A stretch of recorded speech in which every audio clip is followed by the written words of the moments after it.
आँख में लग जाएगा, इसको थोड़ा साबुन में धो। हाँ।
Hi, good evening to you all.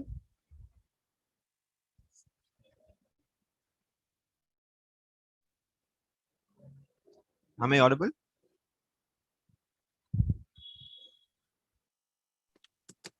Yes, we can hear you. Okay. So we'll start in another 2 minutes. Okay. We'll wait for some people to join.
Okay. So good evening all. So let us start the class. So yeah. So in last class we saw about set and its operations, and I think before that we saw about tuples, right? So any doubts in that? So today we're going to see about dictionary.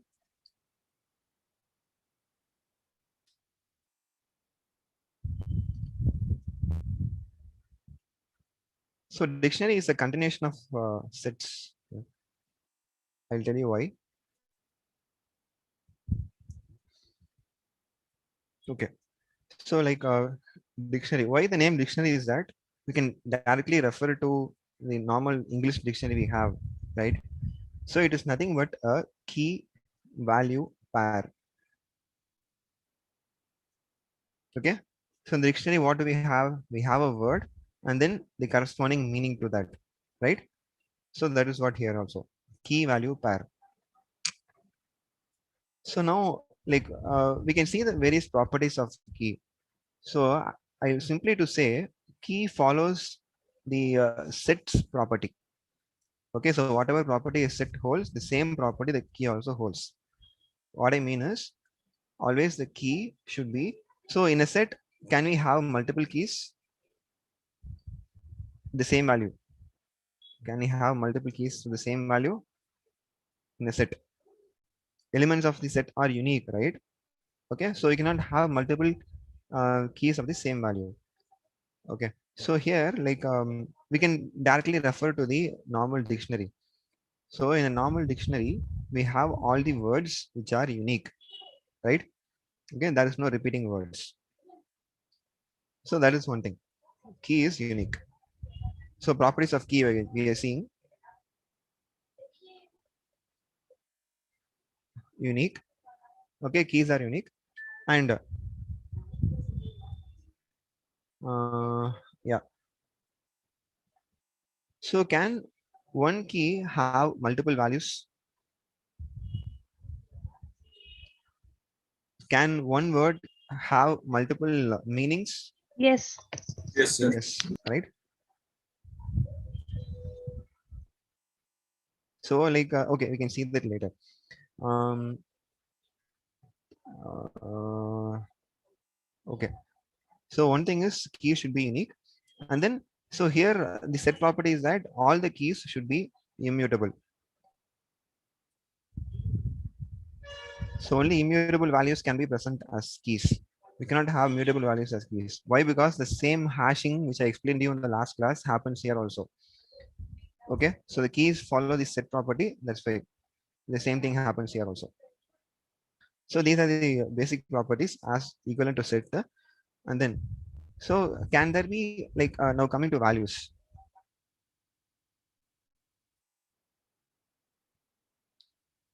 Okay, so there is no restriction for values. Okay, and one more thing is key cannot be null.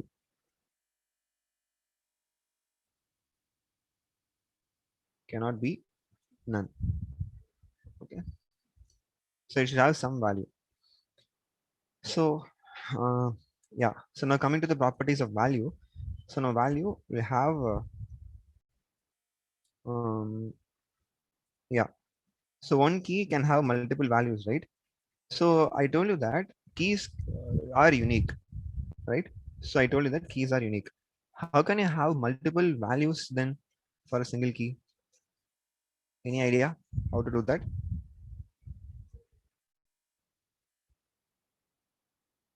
How can you have multiple values for a single key?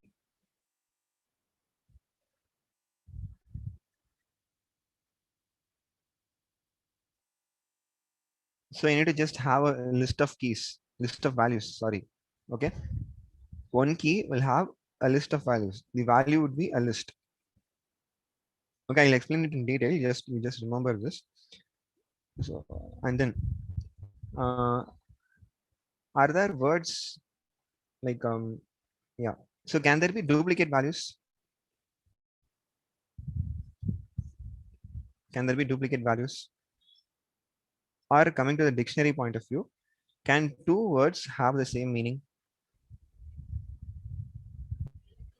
Yes. Yes, right? So values need not be unique.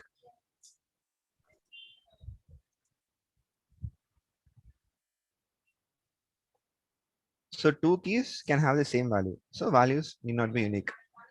Okay. And then can there be any word without any meaning? Yes. Can there be any word No. without any meaning? Yes, right? Yes. So some junk word. Okay. So like infants speak some words, whatever comes in their mouth, right? Okay. So can be none.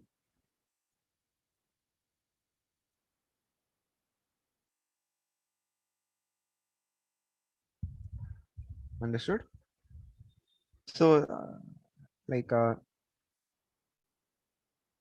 can be mutable data. So no restriction to values. That's what the meaning for these three properties. Okay. So we can have any type of value for a key.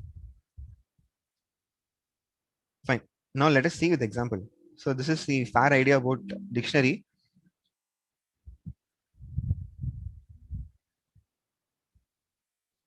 So how to initialize a dictionary, an empty dictionary is that just put D is equal to empty set bracket.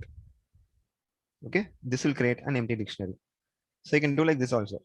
D is equal to dict of. Okay. Dictionary, dict is the short form of dictionary.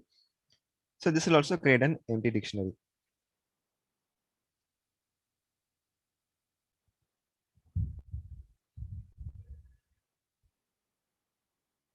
So normally where we use this dictionary is that if you want to like name few values. Okay, for example, you are defining a student. Okay, a student will have a name, he'll have a roll number, he'll have an age. Okay, and then department, all those things are there, right? Okay, so if you want to define all the properties, then you'll use this type called dictionary. Okay, so let us do the same. So I'll show you different types of values. What all values are supported. Okay. So first name, and you also make a note what I am giving as a key. Okay, and the key and value are separated using colon. Okay, so this is a key and this is the value. So whatever follows after the colon is the value, and this is a key. Okay, key colon value, and this forms one entry to the dictionary. Okay, like this we can have any number of entries. Okay, name JK,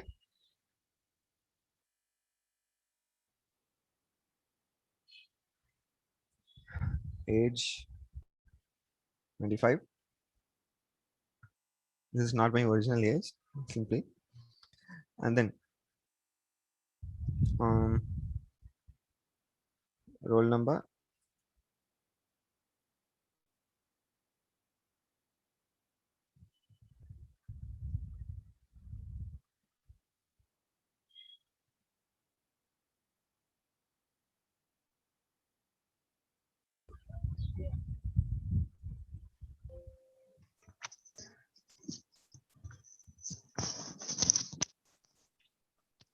Sir, all the entries should be in one line only. No, no, no.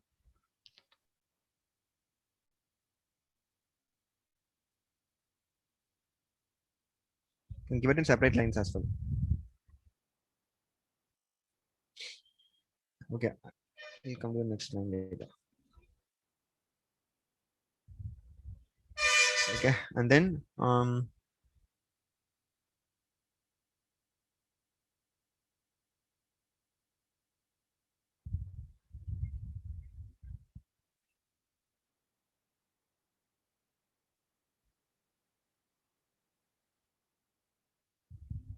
so I can take up multiple subjects, right?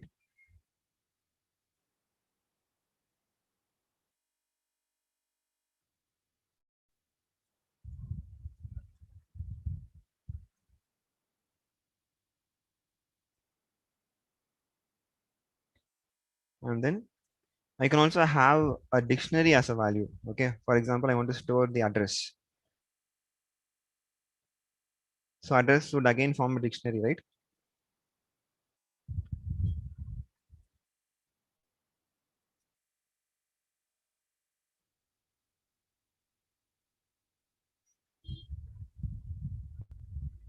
Door number.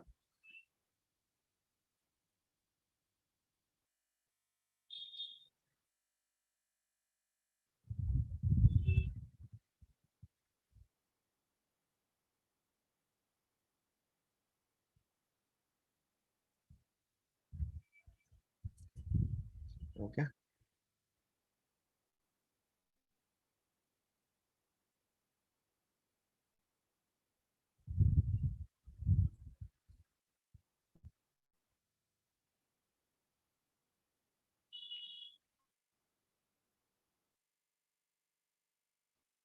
Then I have a postal code. Okay.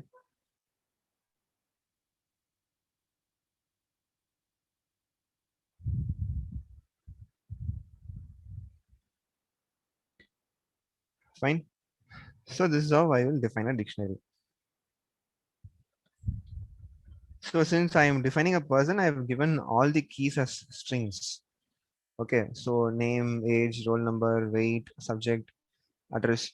Okay. So and you can also have an integer as a key. Okay. All immutable data types can be given as keys. Okay. So float, integer, okay, and then string, tuple, all these things can be given as keys. I'll show in a different example. So that's it. So this is how you will define a dictionary. Now, like how set does not have the index 0, 1, 2, 3 like that, dictionary also does not have the index in that manner. Instead, you can use the keys itself as a dictionary, as the index. Okay. Suppose I want to take the name of the student. Okay, name of the person. I just put D of name, and it should match, okay, with the key. It is case sensitive. Okay, here small name, here also it should be small name. And if you want to just print a dictionary, just put print of D.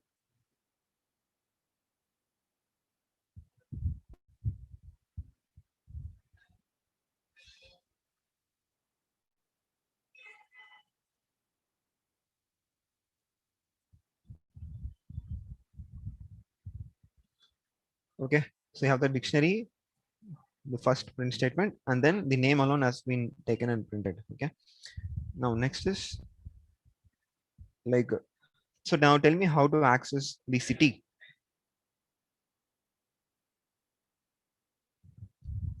How to get the output CB.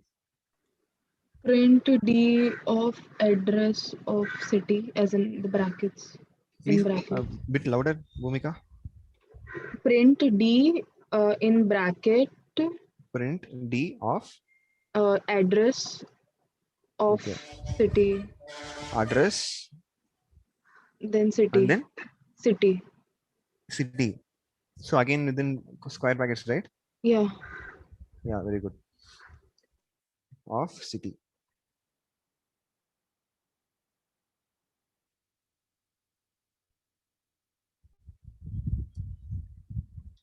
So what happens if I simply print D of addresses? I'll get the entire address as a dictionary, right? So in that dictionary, I'm pulling out city. So like this, you can have any number of nesting. Okay, inside this again, you can have a dictionary. Suppose I want to store the date of birth. Okay, I have date, year, and month, right? So I can store it as another dictionary.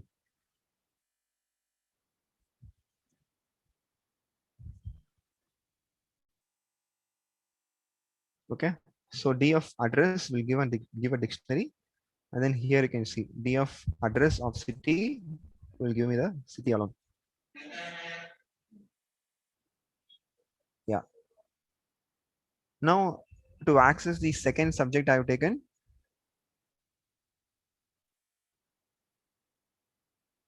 print off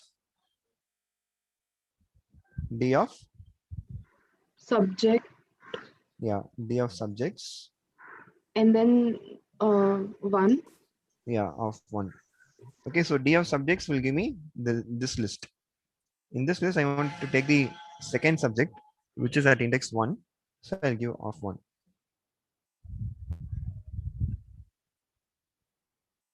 Science. Okay, fine. So this is how we will access. Okay, access the data. Reading is done. Creation is done. Reading is done. Now, I'll ask you a question. What if I give a duplicate key? Okay, so already name is given. I'm giving name colon.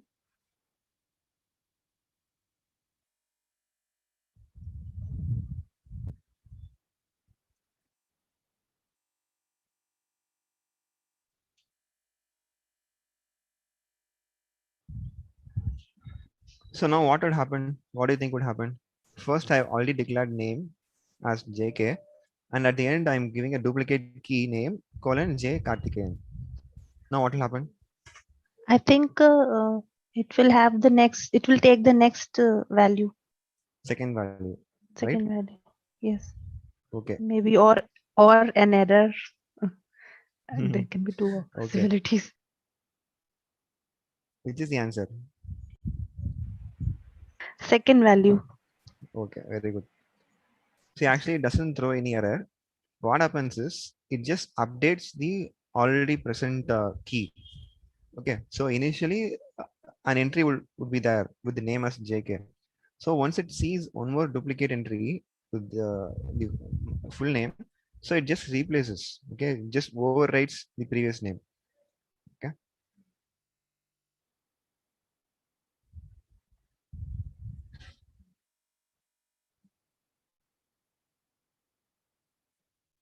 So can you see in the dictionary also it was name was J Karthikeyan, and then here also it is J Karthikeyan.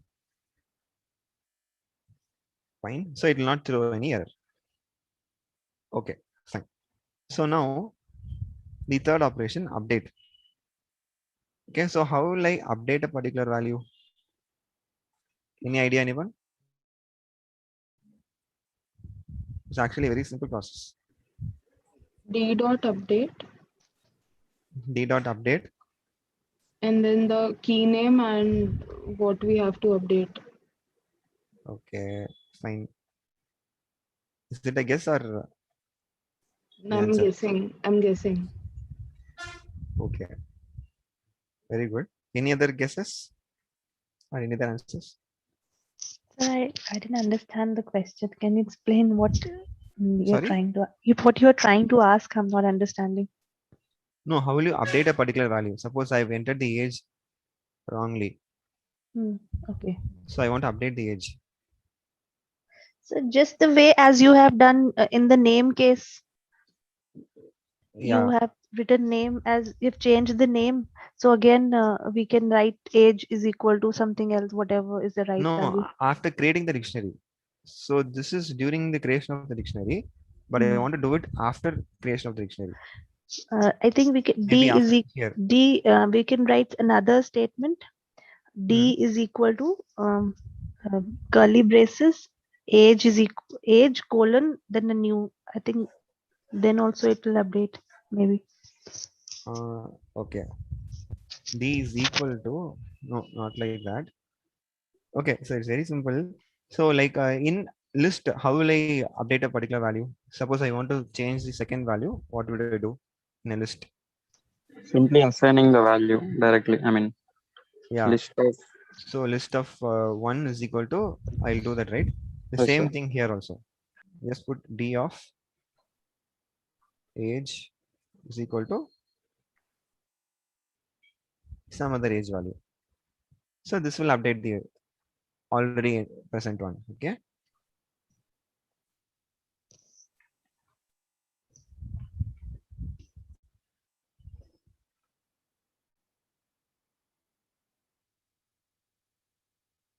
So here age was 25.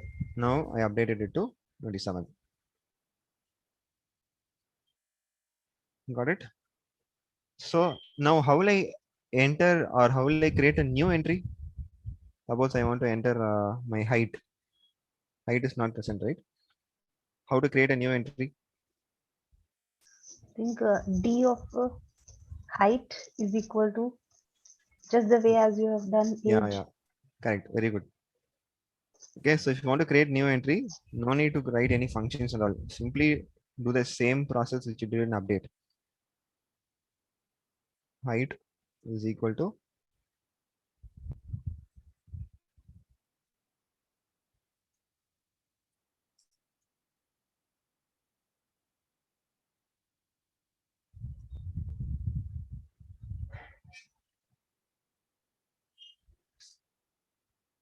okay.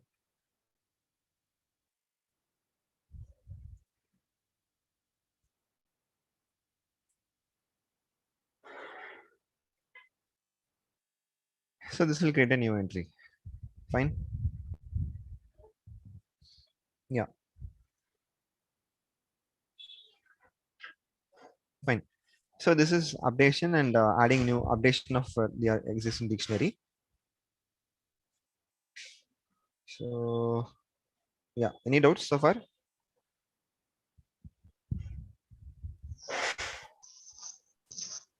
So Yeah.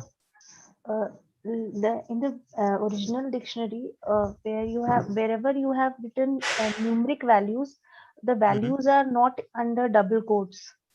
Whereas in Yeah. height you have given double quotes. No, see, I mentioned this as suppose I want to mention it as IN inches. Okay, so 5.7 inches. So if I just put 5.7, I can just give it as float. Okay. Okay. Okay.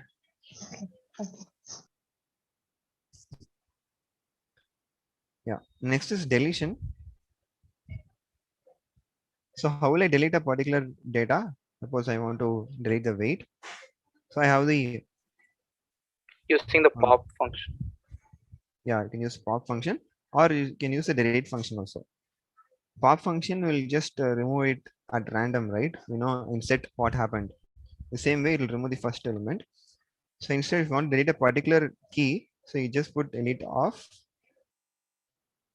d of weight. Okay.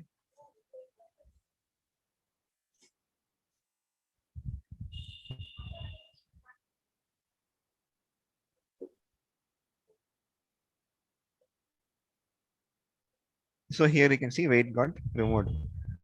Okay. If you want to delete the entire dictionary, then you just put delete of d. That's it. Okay. So now the next thing is how to like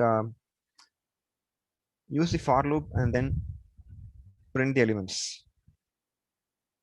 Okay, I'll give you another example where I have multiple values, multiple keys. Okay, multiple type of keys. One,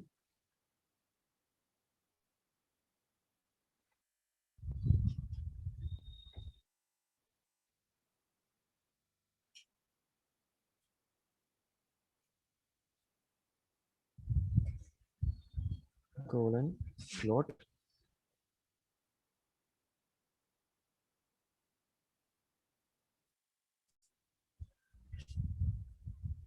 Can we delete an element using the command d dot pop of name?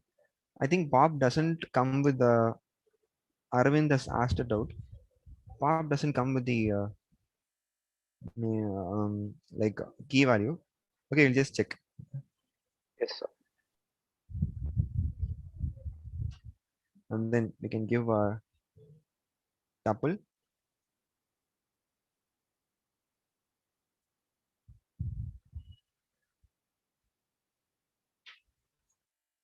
And then a string.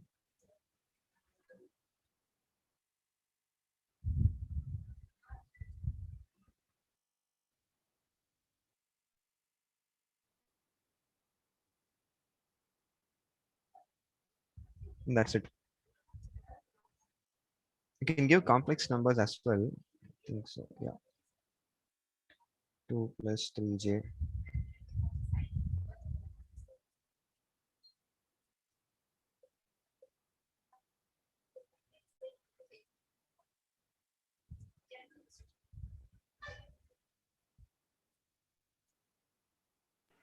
Yeah.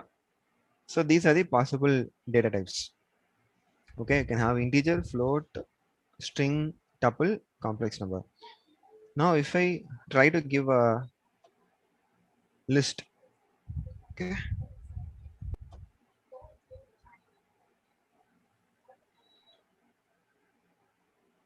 now it will throw an error. Okay, so the same error that happened for set also, right? So unhashable type list. So since list is mutable, we cannot have it as a key.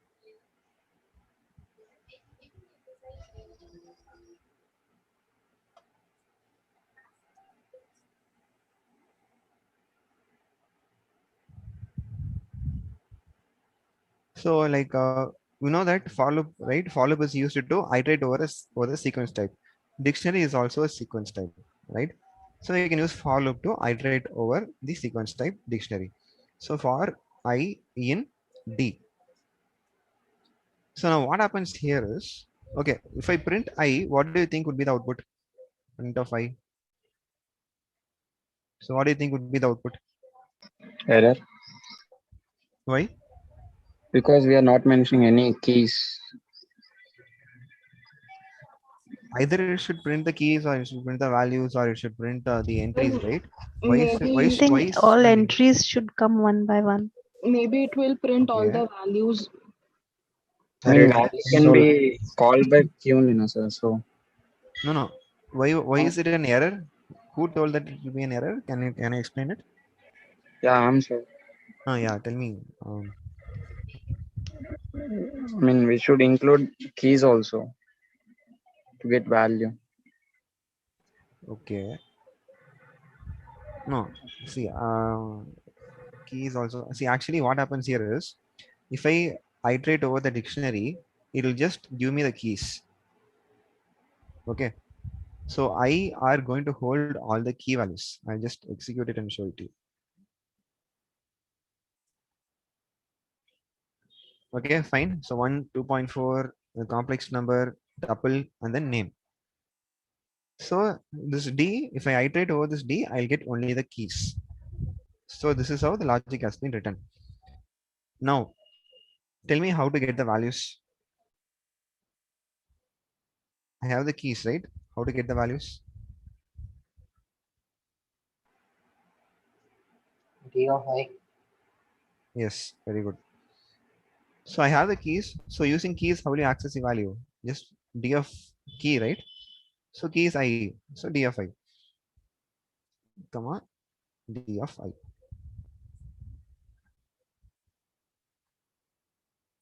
Okay.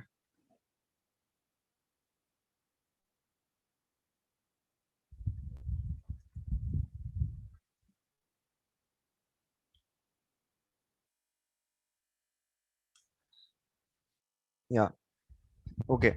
So suppose we know that all the entries will come in come at random, right? Okay, so we know not which order it like prints the stores the keys, right?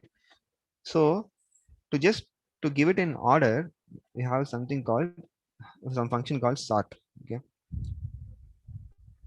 for I in sorted of D, print of I comma D of I.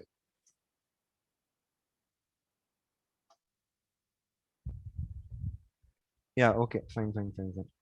See, one important thing, if you want to use sorted, okay, you should make sure that all the values, all the keys are of the same data type.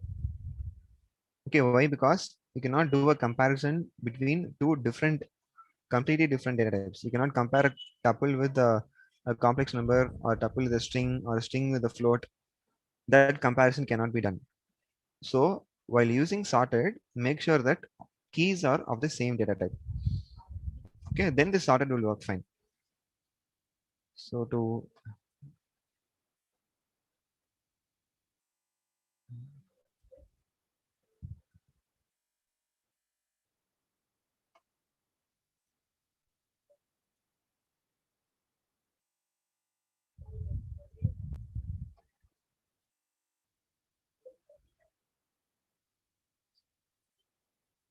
well, I'll give some name, okay?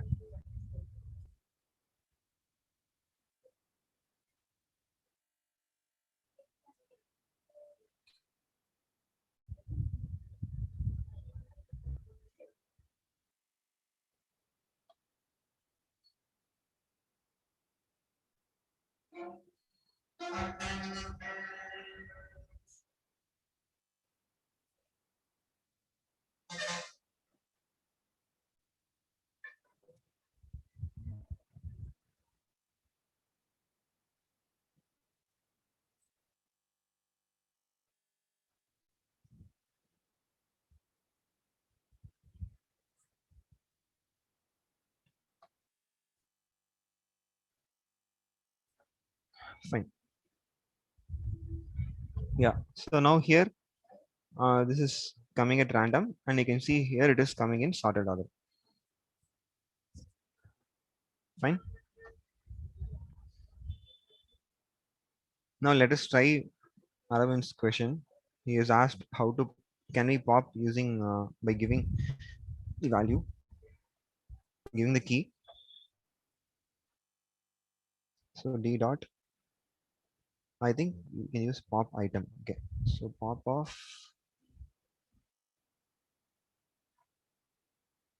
12. 12 is integer, right? So type also should be maintained. Okay. So here if it is an integer, so here also I should give an integer. Print d.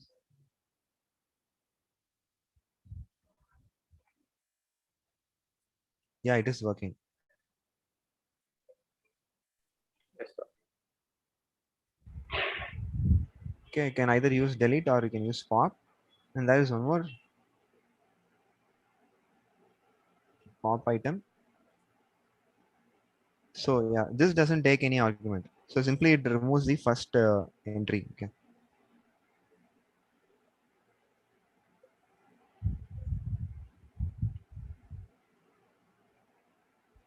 Fine. So pop, we can pass the key. Pop item simply removes the first entry. That's it. Okay. Fine. So this is about the dictionary. Any doubts? Sir, can we add a new value to a key? Like New value to what? to a key, any key, like 12 has QW, right? So can we add ABC also? Then it should be a list. How If it can is we do it? like you should convert that to a list. Wait, I'll show you.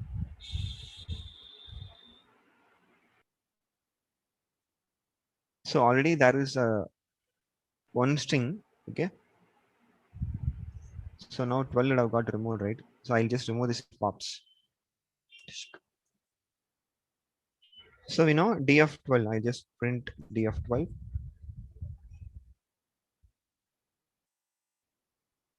So simply put d of 12 is equal to list of d of 12. Okay, so I'm creating a list. Okay, list of d of 12. Now I'll print d of 12, or I print d itself. And now again I'll print, I will append ABC. Okay, d of 12.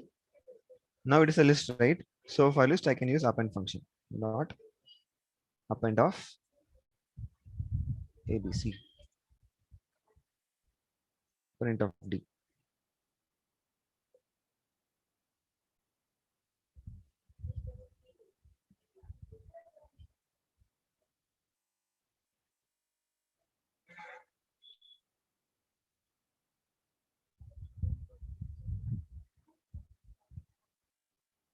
Okay, fine. Okay. First you're converting to a list and then you can append. So you should have a sequence type. If you want to have multiple values for a particular key, you should have some sequence, either a tuple or a set or a list. Okay, whatever. Even you can have a dictionary as a value. Okay. Any doubts?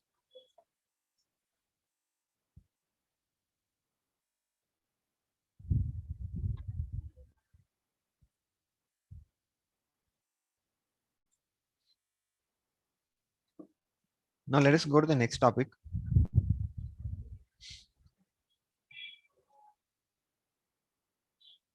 String.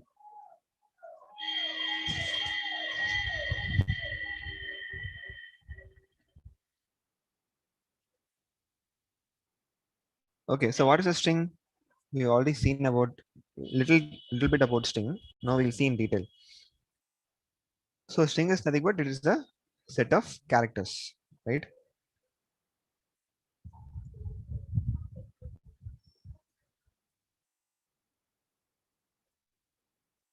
Set of characters. So a group of characters will form a, not set of characters, group of characters will form a string. Now, so so inside a string we have characters, but Python does not have the type called characters separately. Individually, it doesn't have a character called type called character. Okay. So now the thing is, so we can use single quotes. Okay. If you're we can also use single quotes to represent a string. We can also use double quotes to represent a string. We can even use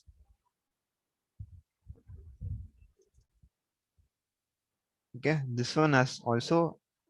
So this is called multi-line string. I'll show you how to declare that. You can also have like this.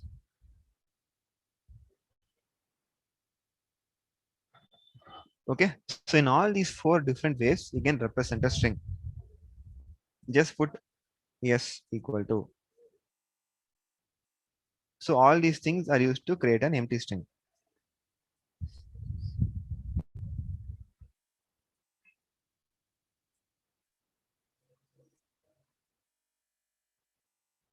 Okay, so these two can give individual single line string. Okay, so s is equal to some name or apple, orange, whatever one you can give.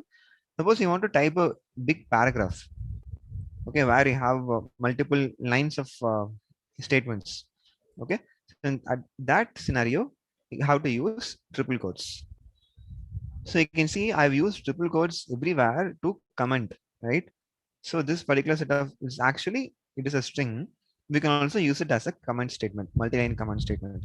If I just assign it to some variable, so if I just put yes equal to here, what happens is this entire thing would become a string and that would be stored in yes. Okay. So understood, right? This is called multi-line string. So we have multiple lines, right? So you can see all these are blocked with red color. This means it belongs to a single string. Okay. So we can use 3 double quotes or also we can use 3 single quotes. Both are used to represent multi-line strings.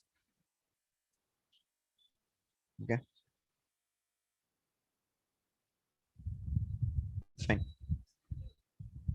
Now, so there is something called, so I'll tell you how a string will be stored inside the memory. So there's something called a string pool. So it is nothing but a repository or a huge container. Okay. So where all the strings that we declare will be created here. Okay. Suppose s is equal to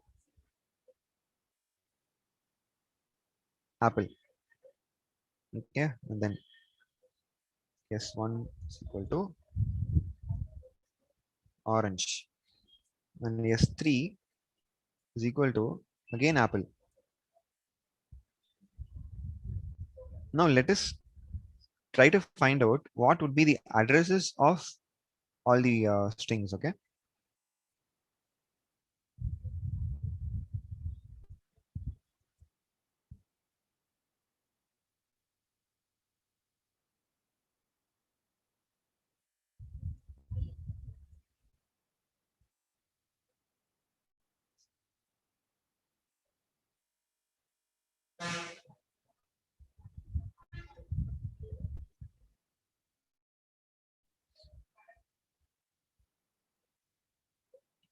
So can you see the first ID of S?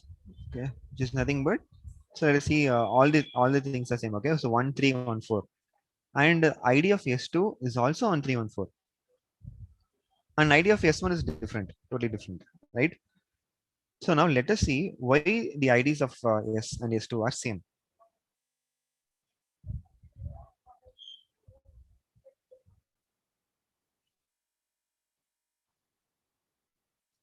So what happens if we declare string is nothing but, I told you there is something called string repository, right? String pool. So if I declare a string called apple, so for apple, how many characters are there? 5 characters are there. Okay, a block of 5 would be created. So it will be created only if that particular string is not present in the string repository. Okay. So first character A, P, P, L, E. Now second string is orange, right? Now it checks whether orange is already present in the string pool. So it is not present, right? So it will create an object for orange.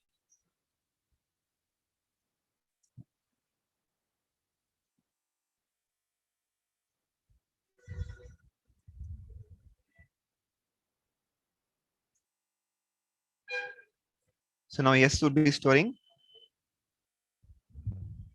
3053, right?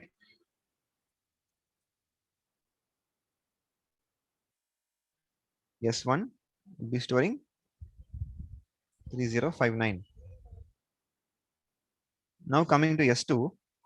So S2 is also apple, right? So now what happens? It is checking whether apple is already present in the string pool or not. Yes, it is already present. Now what happens is, instead of creating a new string, it directly start pointing to S2. Start pointing to the apple which is already created. Okay, so 3053 only would be stored in S2. Understood? Any doubts in this?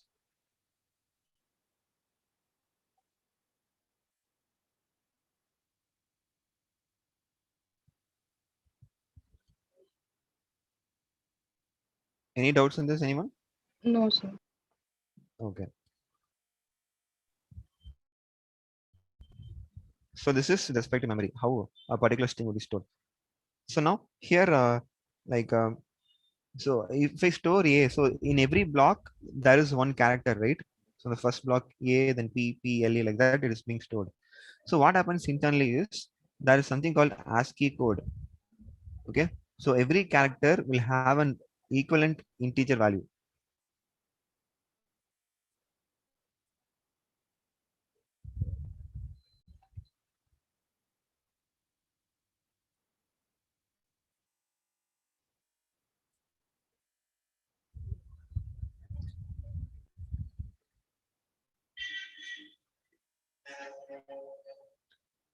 Okay.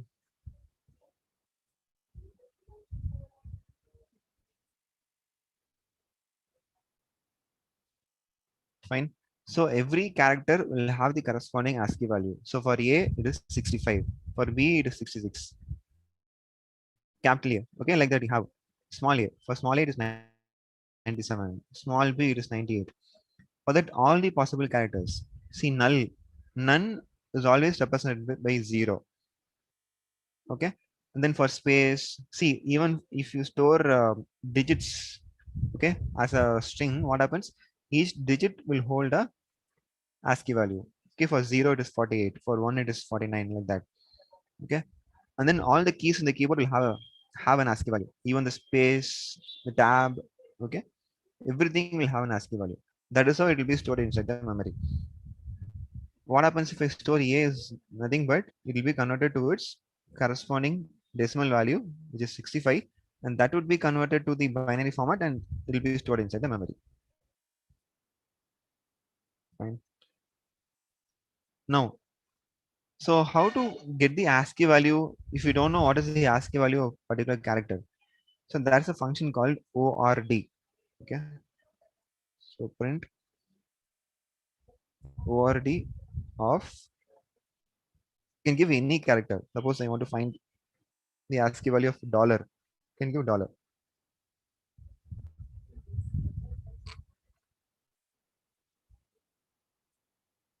Okay, 36 is the ASCII value for dollar. And one important thing is that for finding the ASCII value, you're using order function, right? And this order function should take a string of length 1. That is mandatory. So you cannot give $1 as the input for order. It will throw an error. Corresponding character. So if the ASCII value is given, I want to find the character. For that, we have a function called character chr, okay, of 65. So we know 65 is capital A. Sorry.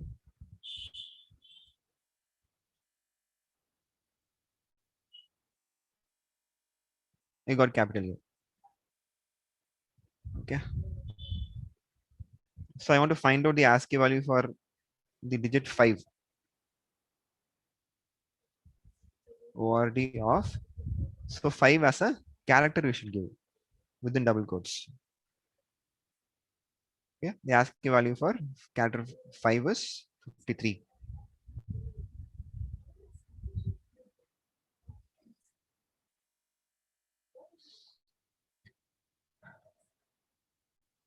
Okay.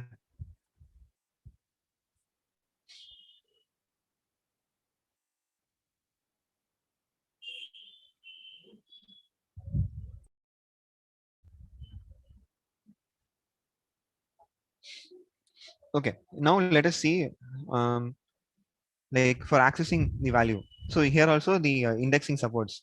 Suppose I want to print n of orange. How will I print n of orange? S is equal to orange. So how to print the character n? Yeah, s of 3. So indexing, okay. So 0, 1, 2, 3, 4, 5. So n is at index 3. Fine. So now tell me how to print I want to print only range. I don't want to print a range from the string orange. S of 1:5. Is it 1 5? colon, that's all. 1 colon. So print of s of 1. Just give a colon. Okay. Or if you want to specify the index, you have to give. Okay, length is a function that is used to find the length of the string. Okay, I'll just show you. L is equal to length of s. Print L. You can also give L. Okay, this will also print range.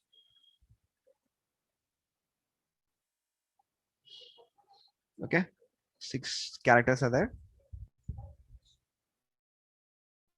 So first one is 1 colon L and second is just 1 colon. So I want to print all the alternate characters O, A, and G. So how to do that? S of 1 colon L colon 2. Step size. Yeah. So we can use the step size. So it is very much similar to the list operations that we saw. Okay. So is it 1 colon? L colon and 2. Is it 1 colon? I want O also to be printed, right? 0. 0. Yeah. 0 colon L colon 2. 2. See, all these would create a new string. Okay, so these 3 operations will create a new string. So strings are immutable. Okay, so once you create a string, you will not be able to change the values of a string. So all these operations would create a new string.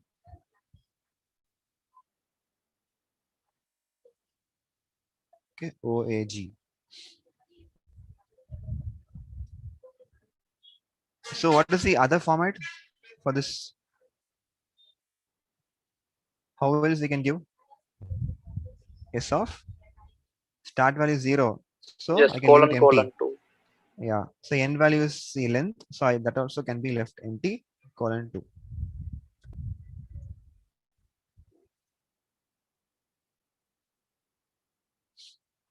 Okay. So now what will happen if I try to change this R to something else, or I want to change this N to M? Will it happen?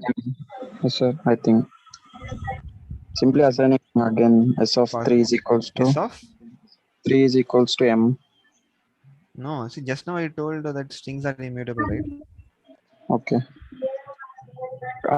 We need to convert into list then. Okay. Yeah, that is a bit lengthy process. I'll tell you the shortcut. See, if I try to do this, it will throw an error because strings are immutable and does not support item assignment. Okay, if I try to assign some value, then it will throw error. So there are a lot of other inbuilt functions over there. Okay, to replace, substitute, all those functions are there. We'll see about that. Okay. Now, so just to iterate over the list, list is also an iterate sequence type, right? So for loop can be used for iterating over this string. So for I in, sorry, yes, print of, yes, sorry, I.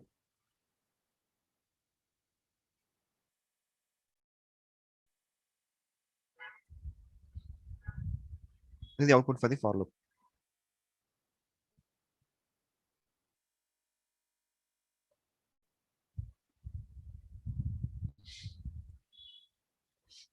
So I explained you about this in, right? Suppose you want to check whether you have a string, okay, and you want to check whether the occurrence of a particular substring. You can use the membership operator in.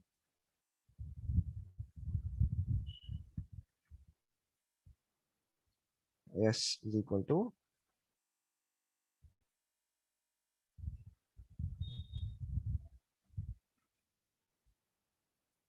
life is beautiful.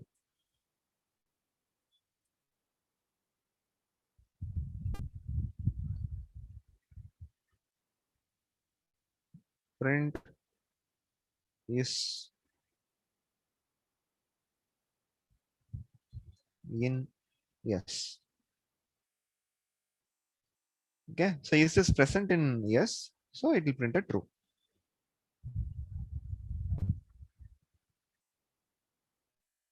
And it is case sensitive. So give print of life in small in yes. So is it true or false? False. False. Yeah.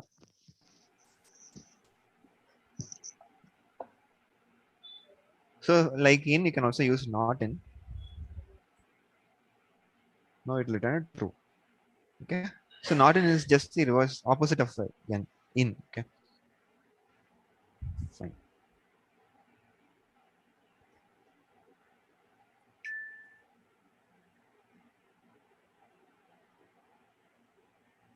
So now let us see some certain functions, inbuilt functions present in Python.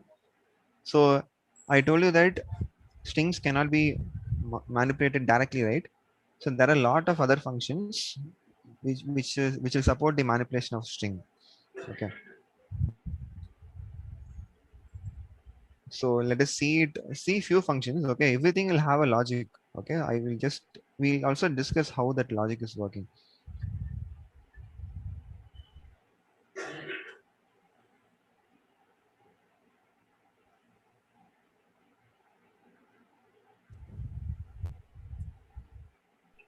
The first function which you're going to see is capitalize. Okay, so yes dot. So capitalize is a function that will make the first character as the capital letter. Okay, and rest all other characters will be small. Okay, we'll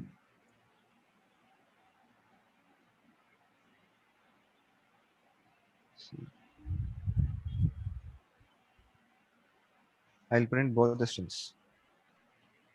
Can you see? So suppose if I give B as capital and I is also as capital. See what it does is it makes all the characters small. Even though if you have capital letters at the different positions, it will make everything as small. Only the first character would be. So like what happens is if you s dot capitalize would create a new string using the original string. Okay. So like what would be the logic? How will you identify whether a particular character is a capital letter or a small letter? Suppose if I give small l. Using its ASCII value. Yes, very good.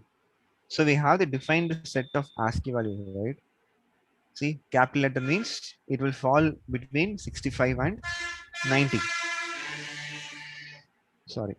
So between 65 and 90, all the characters are capital alphabets.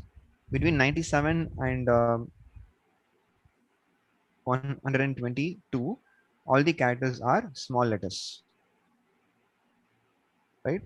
So we can use this range to find out whether it is a capital letter or a small letter. So, And then how to convert? Yeah, tell me.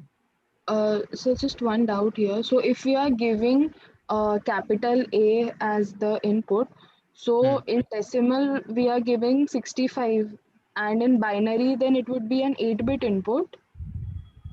No, you need not worry about binary. How is it stored? Because character, if it is 1 byte, then 8 bits. If it is 2 bytes, then 16 bits. Okay, like that it goes on. So since it is 0 to 127, it is 1 bit. 1 byte, sorry. Character will hold 1 byte. So if you have additional extended characters, so like in latest compilers, it also supports some extended characters like smileys, okay, some card symbols, okay, arrow marks, all those are supported, which means that the size of character got increased, right? Yeah. Okay, so 65 will be converted to binary and then it will be stored, but you need not worry about that. Yes, ASCII value is 65. That's it. So in memory we are storing 8-bit only, na? Okay. Yeah, 8-bit only. Okay. Thank you. Okay.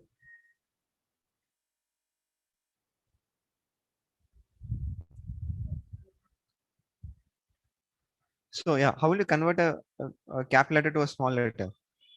I want to convert capital L to small l.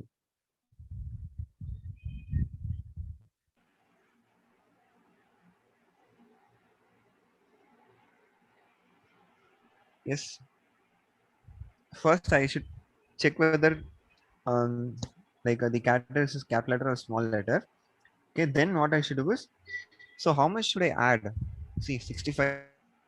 The corresponding small letter is 97. So 32, right? So I should add 32 to the ASCII value and then convert it back to character. So first I will convert A to its ASCII value and then add 32 to it, and then convert it back to character.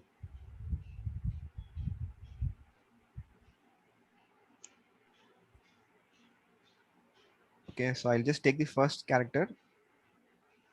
So A is equal to order of screwed up.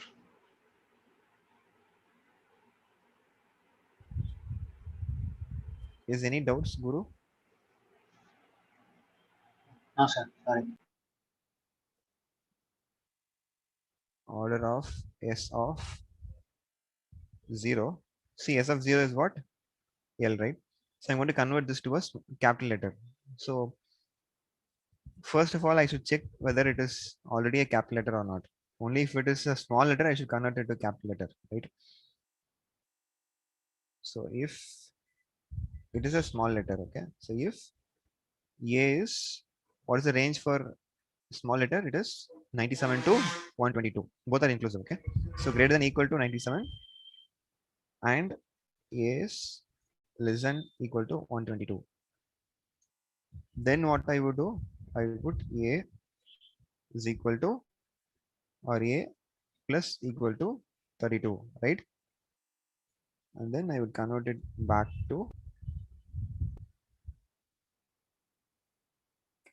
character chr of a.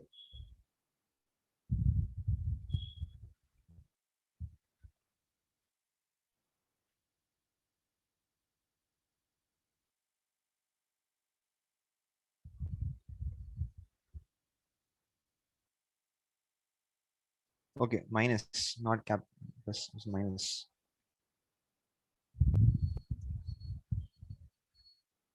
Okay, fine. So understood this? This is the logic that happens at the back end. Okay, so all these are like you have inbuilt functions to do. Got it? Sorry. Once again, can you explain this? Yeah.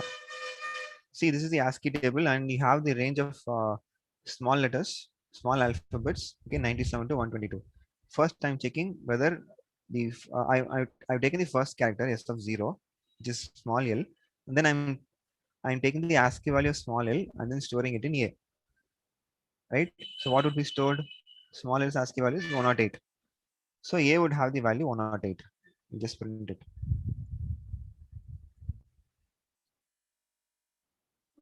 So I'm finding out that it is present in the range 97 to 122, which means it's a small letter.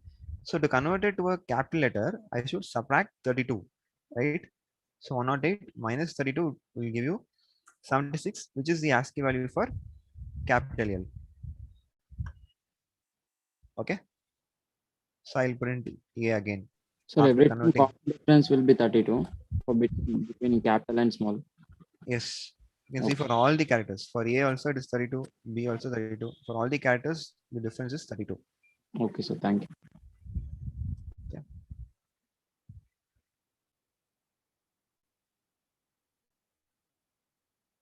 One not 8 got converted to 76. Then I'm printing the character, which is L. And then, so once it finds a space, okay, or it will take each and every character. Okay, so then it checks for I. So even if I change have F as capital, that will also be converted to small. Okay, so every character is checked. Whether it first we should check whether it's an alphabet. So the only thing happening here is checking whether it is a smaller case alphabet and then uppercase alphabet and then converting it to smaller case alphabet if the index is not 0. Only for 0 it happens the other way. Okay, if it is a small, it gets converted to capital. So now tell me what would happen if I give 1 life. What would be the output? Given 1 life is beautiful, capital L, and then all other things. Not here. Just forget about this. This one. So S is equal to 1 life is beautiful. What do you think Nothing, would be the output? no change. No change in the. Same. But what will happen to F, I, and B? Everything will be small. Will be yes. Yes, correct. Okay, all the other characters will be changed as small, and then except. So L is not the first character, so it will not be changed.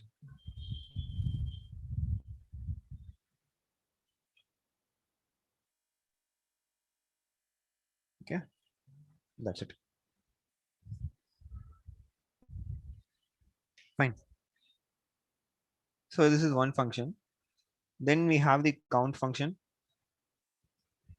Suppose if I want to find out how many E's are present, okay.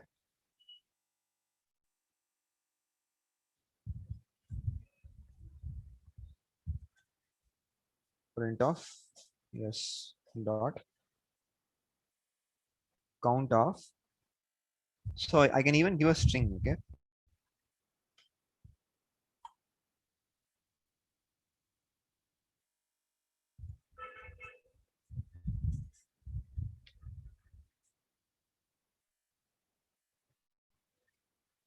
Two E's. Okay, and then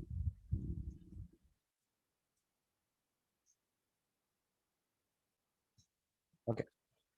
So I can also give a string and then find out how many strings are present inside that. Okay, and then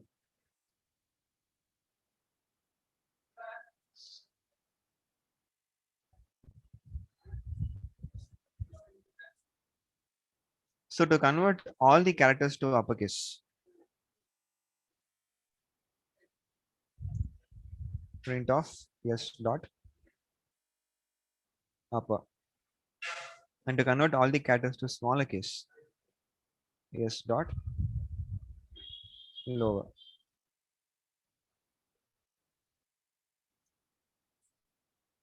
Okay, all uppercase and all lowercase.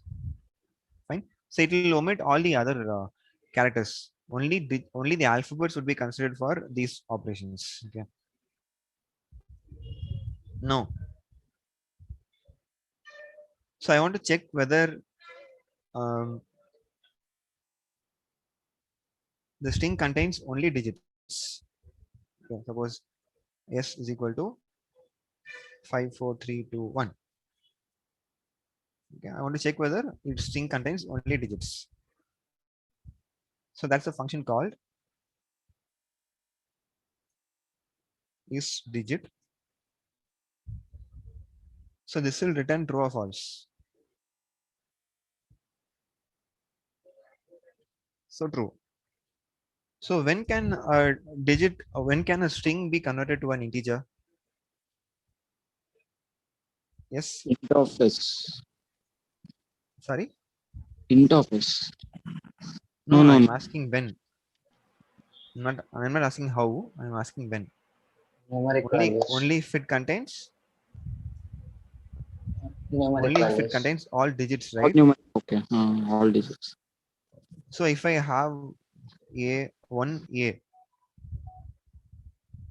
so now it will throw an error if I try to convert this yes to string, right?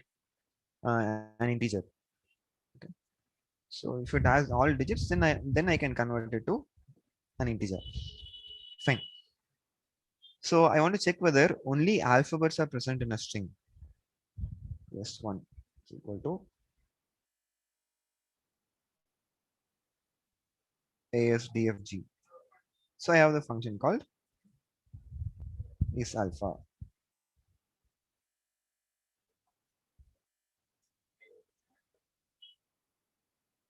Yes, 1 dot.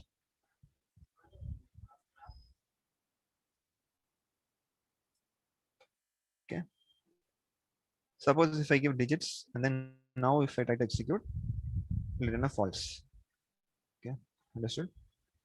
Now there is another function to check whether only alphabets and digits are present. Okay, so it is called alnum.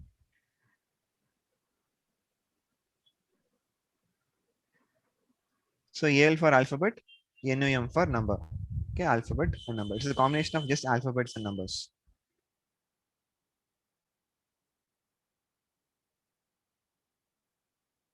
Yes. See, S is also true. Okay, for alnum.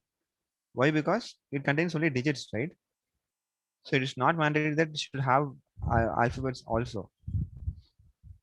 Even if it has only digits, then alnum will work. Give true.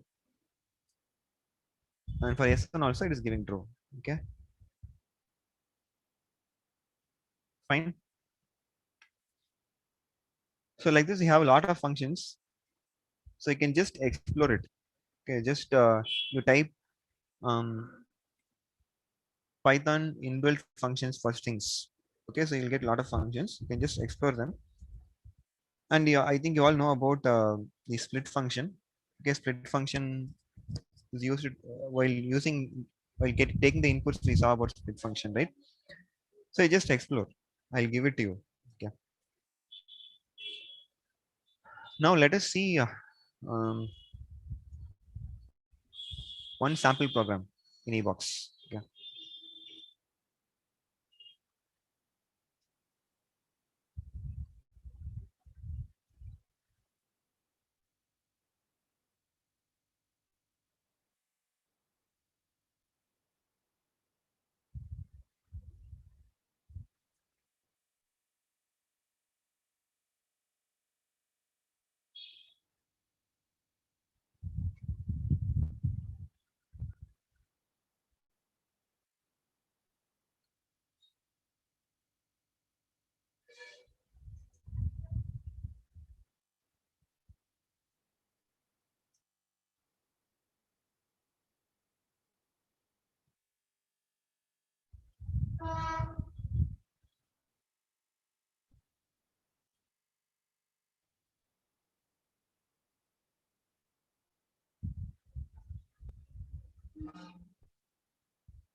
Okay.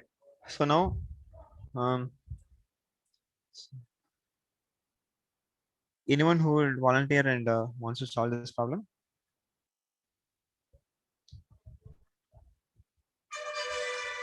It's a simple problem only. I lead the question. Then, if you find out the logic, you can tell me. So it is the IPL season, and the first league match of Dilip's favorite team, Chennai Super Kings.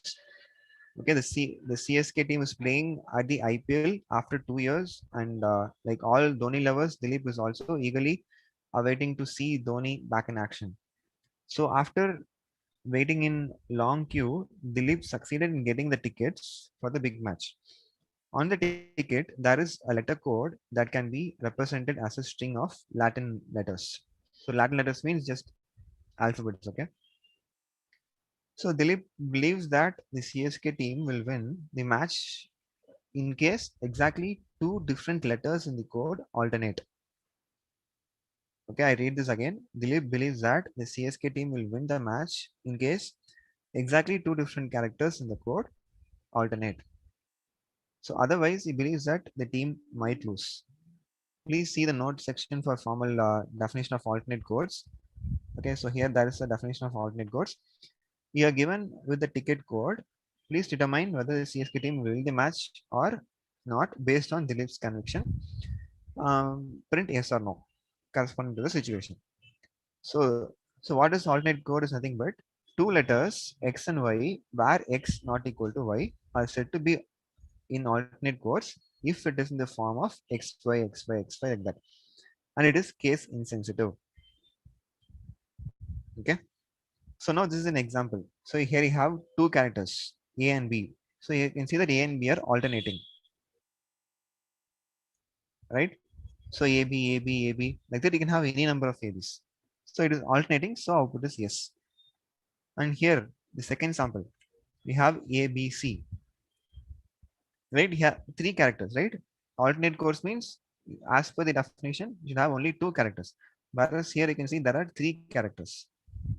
This is not alternating, right? So no. Understood? And you can see the third XY, XY. Fine. So now here it is yes, because here also it is alternating. Even if we have odd number of characters, then also we can define that it is alternating if it's XY, XY, XY that. So any doubts in the question? Anyone? Understood the question? Yes, sir. Okay, fine. Now let us try to solve this.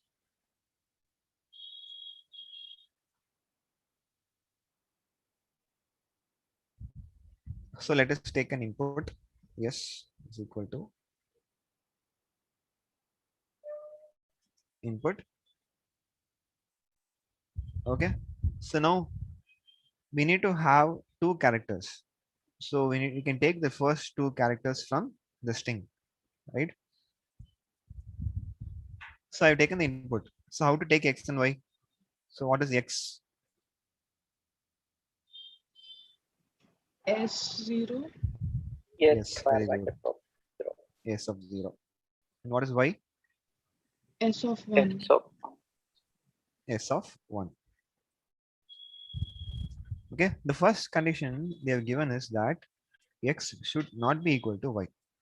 So there is a possibility that the code may also have A, 6 A's. That also seems to be alternating, but the condition is X should not be equal to Y. Okay, so if I can make it as the condition itself. So if, so what's the condition? if X is not equal to Y. Yeah. Yeah. So Yeah. only if X is not equal to Y, I'll check whether it is alternating or not. Then I should check whether all the characters at the odd positions. Okay, so it is starting with 0, right? So even positions are X and then odd positions are y. Got it? So I should check, I repeat again, I should check whether all the characters at the even positions, so 0, 2, 4, 6, 8, like that goes on, are x, and then all the characters at the odd positions are y. So that is the logic. How to do that?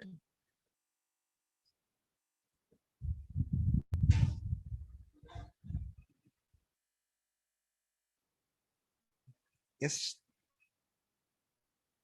How to iterate over only the So will even we positions? use for loop? Yeah, we can In use. range of length of S. Do we need to find the length of s? Okay, fine. Let us find L is equal to. Or directly we can assign length of S. Okay. Yeah, Yeah, now tell me. For I in Yeah. range of length of S. I in I in range of length L. Well, we can directly iterate over the string, right? Why do you want to use range? Okay, fine. Tell me. Later we can modify. Okay. Range of L, and then 5 percentile by 2 is equal to 0. sorry, Then if 5 percentile by 2 I percentile 2 is equal to 0. 0. Then print, I mean, we have to check the condition that You want to put and or write a separate condition if So then, sir, S of I should be equal to S of I plus 2. equal no, to x, right? just X answer. Okay. What if it is equal and what if it is not equal? Okay, if it's equal, what should I do? If it is not equal, I can simply break, right? Yes. I can print no and then break.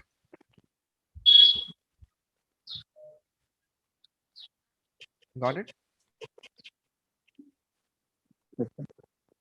Okay, fine. Then Again, we need to check for the Y condition.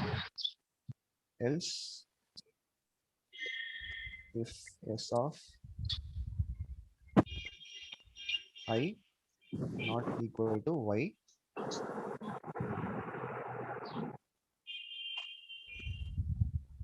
print of yes, break. And then sorry, not no. When should I print yes?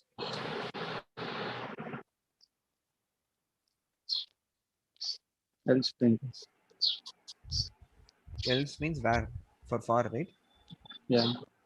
Yeah. So this is where the else for loop helps. Okay.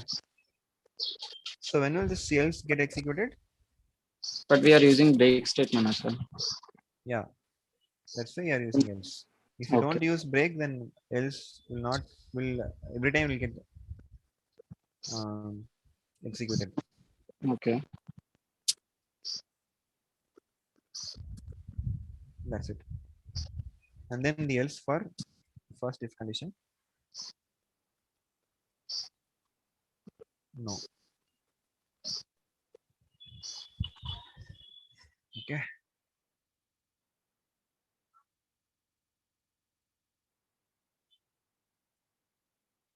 Yes. Yes. No. No. Okay. And it is given that it is case insensitive. What does it mean? Capital or small. Yeah, capital and small letters can be. Yeah. Suppose if I give capital AB and then small AB and capital A, small b, small a, capital B. For this, the output should be what? No. Yes. Yes. Yes, right? Okay. Yes, But yes. actually, the output will come as no. No. Yeah. Okay. What should I do? We can use like S of I in, S of I? sorry, I mean, 5% in that condition, we need to include S of 5 should be greater than or equals to 65. Okay. So can Okay, I'll we tell you a simple. directly use Uh, ASCII values instead of checking? How? I mean, we can take the ASCII values of the characters at index 0 and 1, and then can we check if the next character's ASCII value is +1 of that for the if so I mean if you're checking Capital for letter, corresponding capital letter. yeah. Right?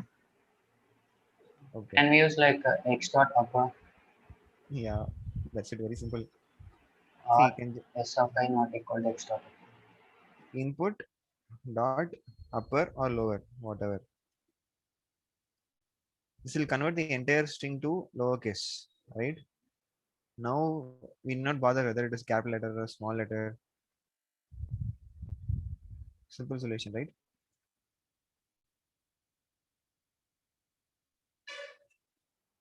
Yes. Okay, so this input will take a string. That string is converted to lowercase, and that is stored in S, right? So now if I take the S of 0 will be small here, and S of 1 will be small b, because everything would have got converted to lowercase characters. Understood? Okay. Fine. So like this, we have the exercise. You can just try it out all the exercises. If you have doubts, you can ask me. Yeah, that's it for today. So any doubts you want to ask me?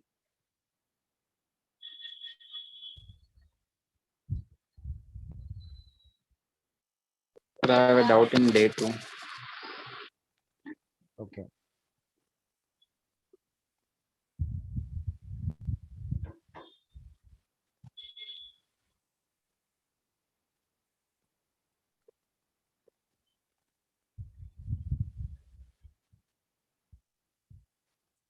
Which questions?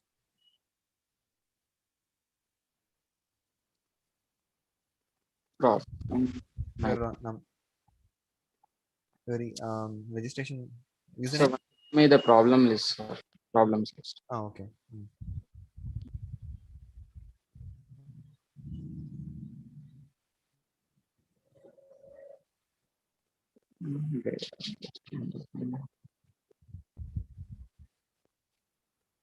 Let's open lucky pairs. Lucky pairs. Lucky. Which question? 13. Last one. 13.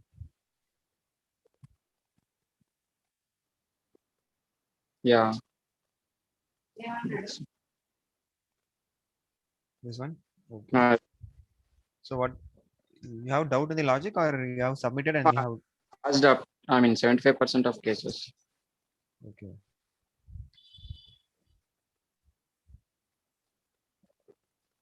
Sorry. Your username? ABHI, Abhishek Jita. ABHI, SHK.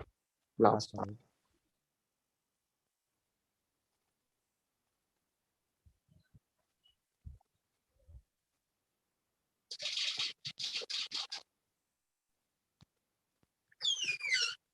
372. It's not working correctly.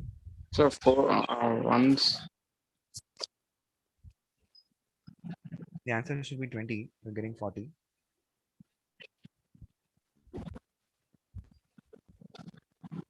Once look at the code, sir. I think it's getting correct. Passed. No. What is the question? What should we do? So A and B are 2 members, and they get 10 tons. So for every ton, they get, their number is multiplied with 2. So if you take so if you take 1 ton, then only A gets 1 ton and B will not get any tons. So 1 is multiplied with 2 and then added with B. So result will be the answer. 4. Okay. So here you have 3. So 3 2s are? I mean, 3 4s are 12 plus 2 2s are 4. I mean, every turn we need to multiply with 2, sir. So first turn 3 to the 6. Hmm. And then B gets second chance. Then 2 to the 4. Again, Okay. A gets another chance. 3 4 the 12. Okay. So 12 plus 4, 16. Once you read it out the No, question. no. First 3 to 6, then 4, and again 3 Again, to 6 only, no? yes, sir. 6 plus 6, 12 plus 4, 16. Okay. Fine, fine.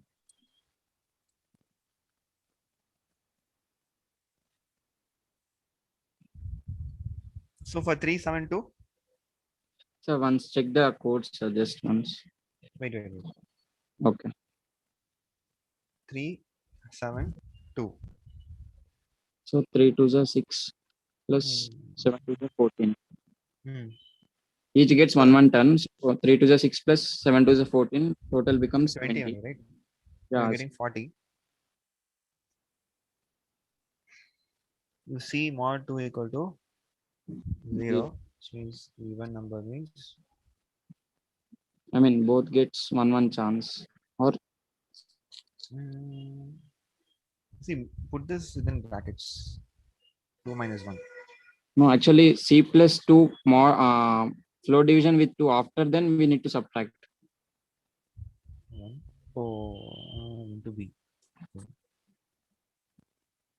And the case is not applicable for this, no, sir. No, I think Hmm? the 372 is passing through if condition, no, sir. It is equal to 0 now. So Yeah, correct. Okay, so C plus 2. C plus 2 is 4. the sir. 4 by 2 is 2. Why this many conditions? Why plus 2 divided by 2? What is your logic? It's like if we take 4 condition, I mean 4 turns, then A is getting 2 turns and B is getting 2 turns. Okay. And then every time it is multiplied with 2 now. So I'm taking as power of C plus 2 by 2. Means if we take N as 4 turns, then A gets 2 turns now, sir. Yeah, but it should be C by 2 only, no? A gets, if C is 4, then A gets only 1 turn. Yeah, actually I've modified the answer. Once check the last.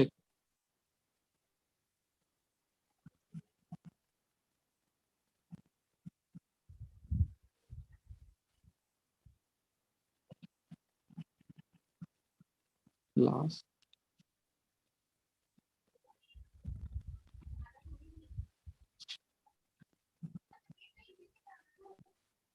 Not this, sir. Not this. Third one. Fourth. This one, right? Fourth. Yeah, this one. Just now we check this. Yes. You are seeing this only. Okay. Once remove the 2, sir, then. Which one? Plus 2? No, I cannot remove it from here. I cannot update this. Okay. Okay, just note down this test case, okay? Yeah, 372. but I'm still getting 75% of test cases as passed. Yeah. Some test cases are failing, right? That's why 75% test case passed. No, actually I tried this. Last week only I have asked you, sir. Okay. You said 372 is a error. I mean, it's not passing 372. So I tried and again I submitted the code, but it's still showing 75% of test cases. No, that's what. See, it's giving you 40 as the output. Okay. Just manually work it out now. Okay, I'll Manually try. do the calculation. Take a paper, do the calculation, and then see. Yes, sir. Okay. Output should be 20, as you're getting 40. Okay, sir. Okay. Yeah. Any other doubts? Sir, can you check for day 2 additional question problem 1 seed square? Okay. Additional question.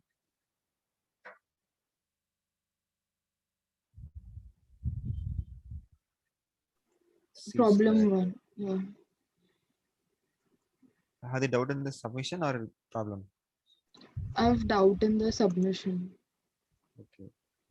I mean, there are many, I've tried many times, but only 60% test cases are passing. Okay. Your The email username? WAVH, yeah. Yeah.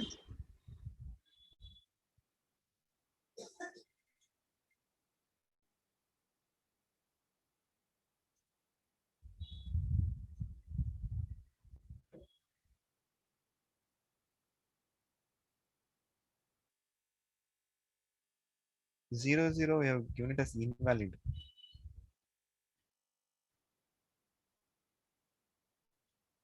Why is it invalid? See, if any of the two numbers is negative, then only it is invalid, right? Yeah, 0 is not negative. okay. That one. And this simple test case for 56.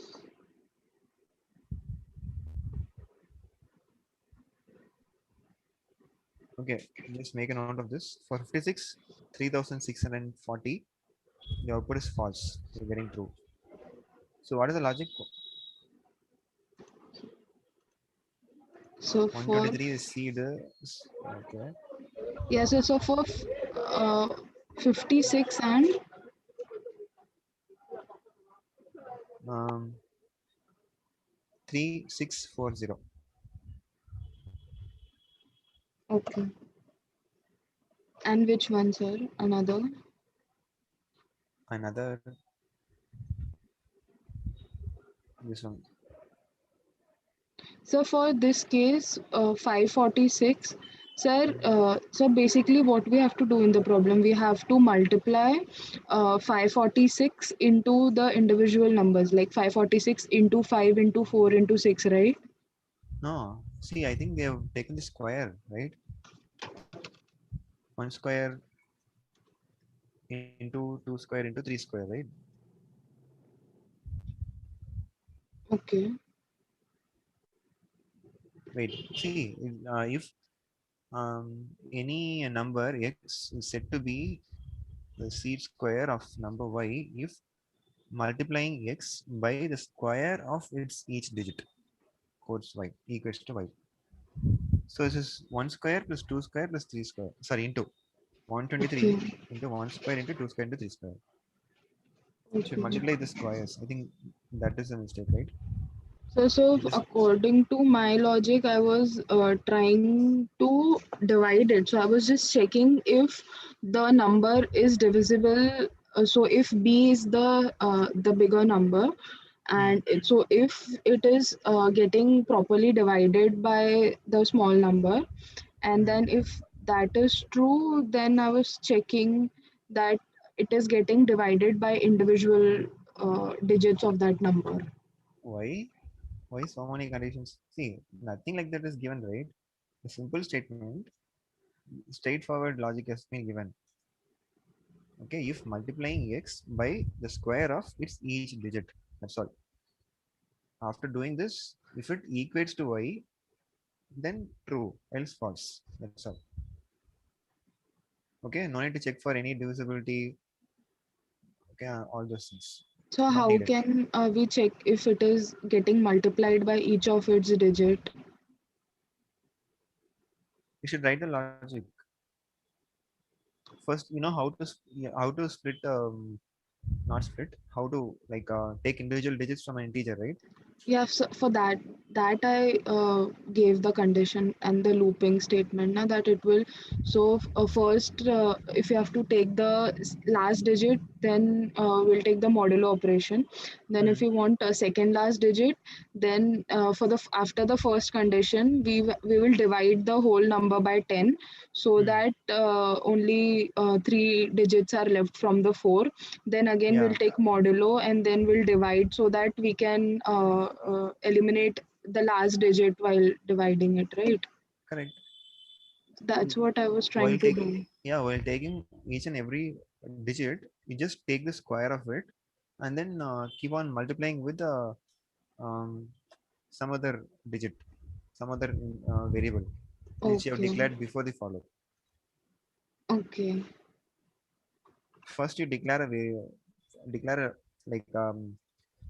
variable and assign it to 1. Okay, or you Okay. can assign it to n itself directly. Okay, Hmm. and then you multiply that with the square of each digit inside the loop. Okay. Okay. Okay, Okay, fine. we'll try that. Okay. So also I had the doubt in day 2 only, but the assessment questions. Assessment question. Okay. No, now I will not open the assessment question because it is time bound, right? Yeah. Okay, you can ask me personally. Okay, sir. Hmm. Sir, 18th Yeah. problem, day 2. Night practice.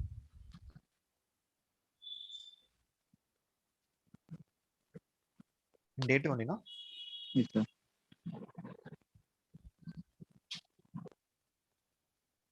Submission or logic? No, doubt only. Okay.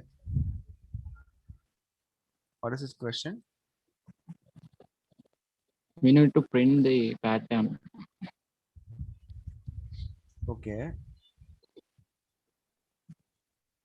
I'm unable to So object. why it's a simple pattern only, no? But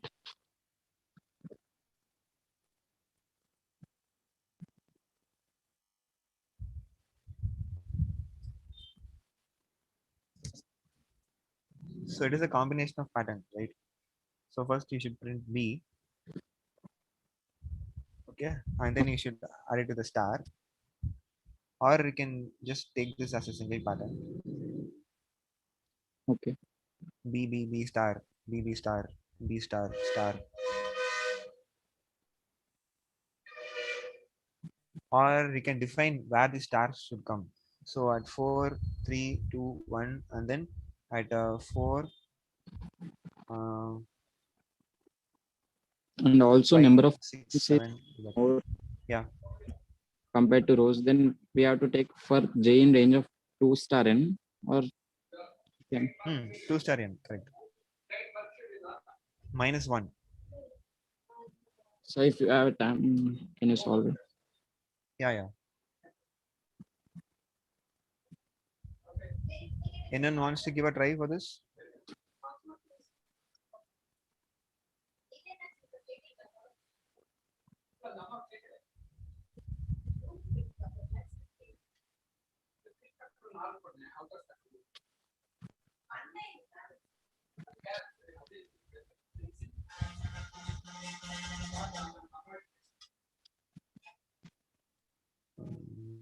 M is equal to M into 2 minus 1 for I in range of n. Okay, Okay. So and then for J of m. range of m.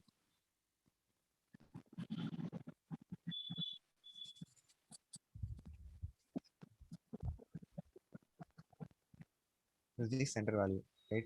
So it is nothing but n plus 1. So what is the property? I plus j is equal to what for the star?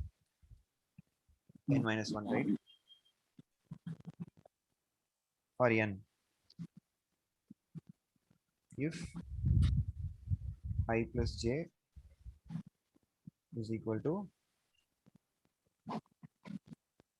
n minus 1. No, for this diagonal. So here this one, I plus j is what? 1, comma 2. So 3. So n minus 1.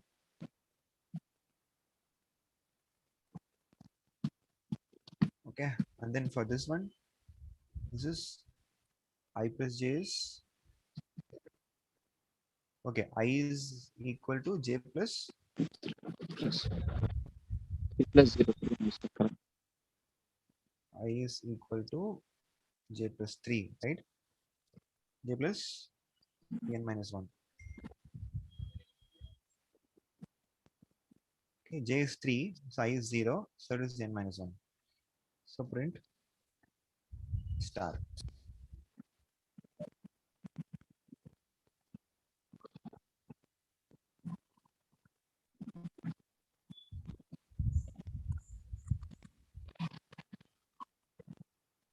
Else print b. As of now, let it be b, then we will change. Yes.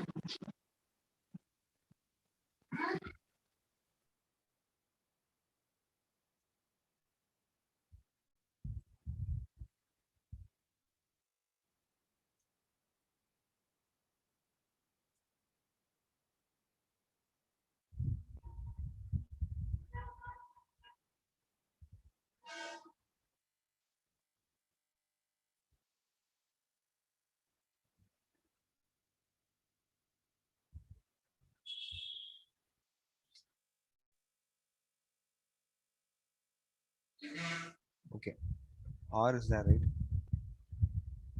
No, it is or I plus j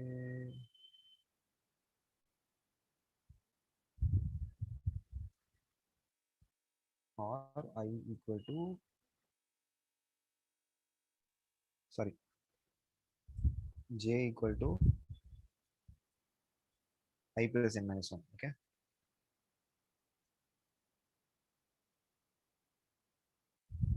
so now star is done. I think the last row also the star should be right. So And I is equal to n minus 1 in yeah, if itself. right, right. Or Or equals to n minus 1. Good. Now I is missing. So like we can use this condition itself. If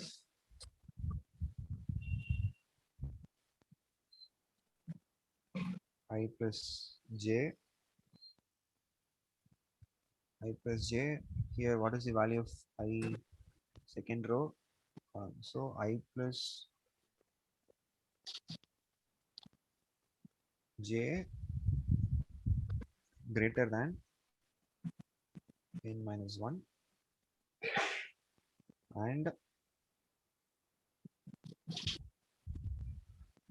j is less than I plus n minus 1. Print I.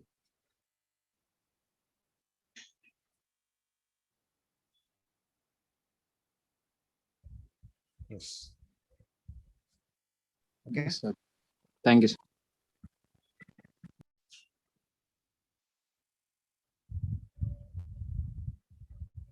Yeah.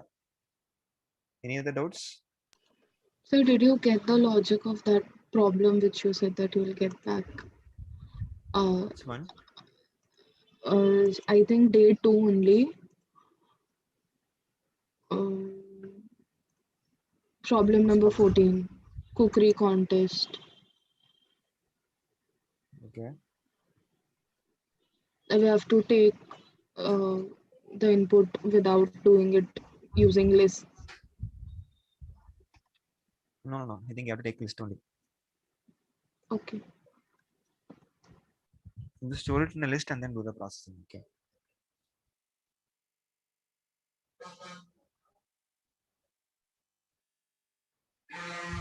Okay.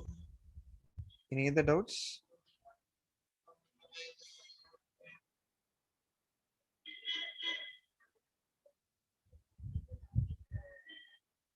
So can you check for question number 20, day 2? I'm not getting the logic.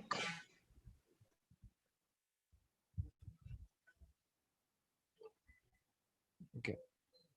See, anyone share the link for WhatsApp? Matthew is asking for the WhatsApp link. Okay. So here That's the question. Okay. Anyone has solved this question? What is this question? Can you explain? Sir, if I'm not wrong, we have to. So there are like deck of cards, and a numerical value is assigned to each of them. And these are the 4 special cards which have high numeric value. So we have to. So the game organizer, it gives us n cards, and there are 2 players who would be playing this. So we have to flip the card, and then I didn't get the rest of the point. Okay. If to check if the Selects flipped n card cards is and places it in the deck faced down on the table. Player A turns over the top card and places it on a pile. Then player B turns over the top card and places it on the same pile. A and B alternate turns until n cards are exhausted. The game scored is as follows. If a player turns over an ace, that is 1, with at least 4 cards remaining to be turned over, and none of the next 4 cards is a high card,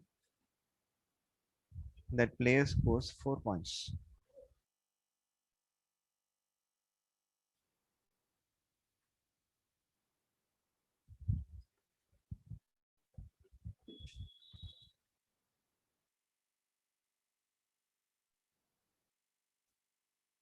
If a player turns a king, that is 13, with at least 3 cards remaining to be turned over, and none of the 3 cards is a high card, and the player scores 3 points. Queen with at least 2 cards remaining to turn over, and none of next 2 cards is a high card, and the player scores 2 points. 11, just 1 card remaining to turn over.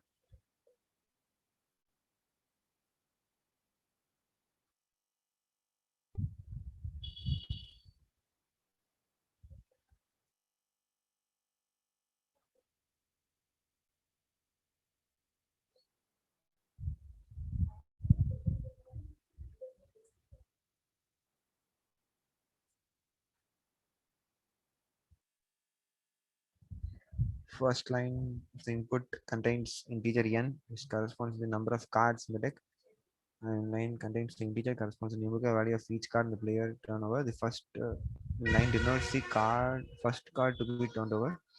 Next line, the next card, and so on.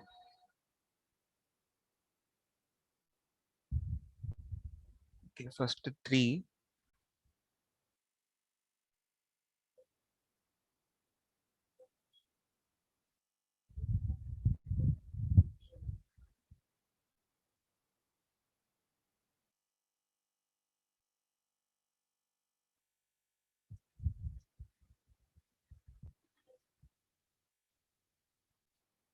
So this is player 1. Player A scores 4 points, score 1 point. So for no other cards, the points are given, right? So only if it is a high card, the points are given. Fine. So player 1 0. Again player 2. Player 1. So it is 1. So if it is a 1, yes, right? With at least 4 cards remaining to be turned over, and none of the 4 cards is a high card, the player scores 4 points. So first let us write P1, P2.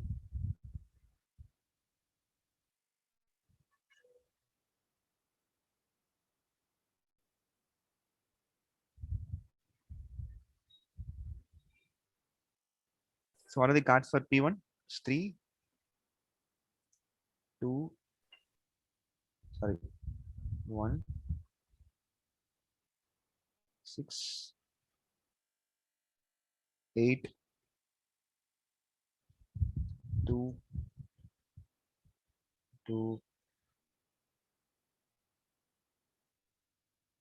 6 and 6, right?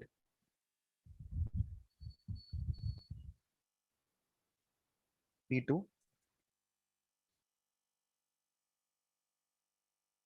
2, 5, 4, 11, 3, 13, 10. So the score is 4.3.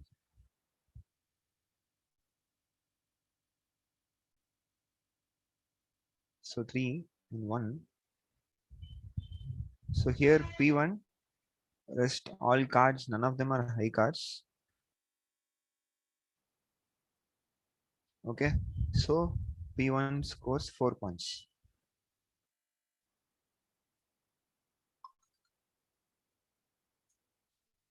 And then 2, 5, 4 are all small, not high cards. Okay, and then you have 11. For 11, what is the rule? At least one card remains turned over. The next card is not a high card. So only the next card they're checking, right? So after 11, next card is coming is 3. So 3 is not a high card. So player 2 will receive 1 point.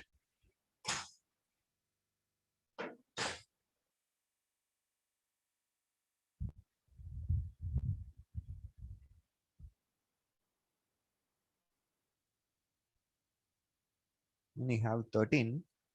13 means at least 3 cards remain to be turned over. One of the 3 cards will be high card. Okay. So 13 is there, but should be at least 3 cards that should not be turned over. Only one is there. With at least 3 cards remain to be turned over. And none of the 3 cards.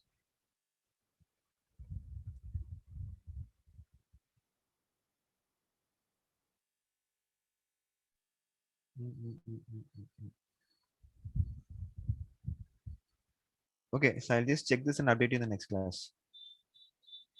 Because only if you have 3 cards, then this can be applied, right?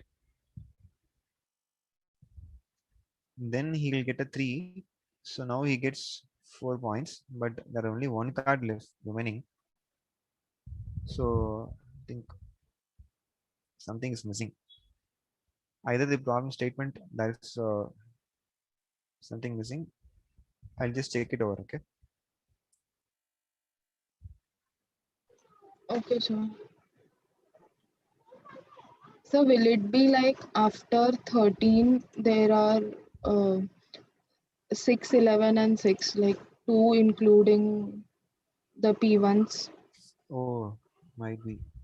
Yeah, correct. At least 3 But cards sir, if remain. it is like that, then in the solution, in the sample output itself, then after P2 again, P1, the A score is also there. As in, player A will score 4 point, then player B will again score 4 point. Then how is that No, this is the justified? total points. Final points. See, these 3 are points as per the cards. Okay, one by one. See, Okay. first here, 1, right? Yeah, you are correct. So after 1, there are 4 cards to be turned, which are not high cards. So player A gets 4 points. Okay. 11, next is 2 only. So it is not a high card. So he gets 1 point, player B. And then 13, next 3 are low cards. So he gets 3. And the overall points is 4 and 4. Okay. Okay, fine. Yeah. So then, sir, we have to use a for loop and then run the check You should statements. have 2 variables. You should run a for loop, and then you should have 2 variables: score of A and score of B.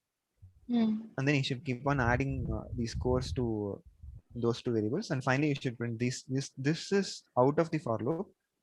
Okay, after coming out of the for loop, you should print this. This is inside the for loop. Okay. Okay, we'll try once. Okay. So if it is the 1, then you should check the next 4 numbers, and then you can use a while loop over here, and then immediately you can check for the next 4 numbers, Okay, and then if the next four numbers are not high numbers, then just skip increment I by 4. Okay, and then directly you can go to 11. Like that you can do. Okay, we'll try that once. Yeah, fine. So any other doubts?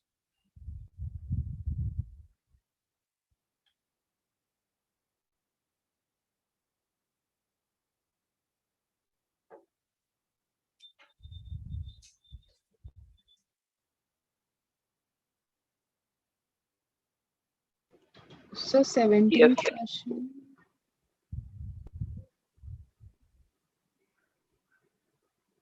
17th question.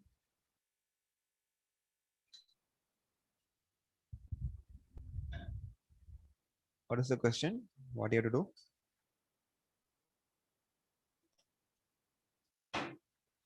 So here we have to check if the number is having exactly 4 divisors.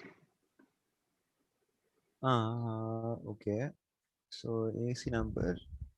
A number is an AES number if it has exactly 4 divisors. In other words, there are there are exactly 4 numbers that divide into evenly. 10 is an AES number because it has exactly 4 divisors. 1, 5, 10. 12 is not an AES number. 11 is not an AES number either.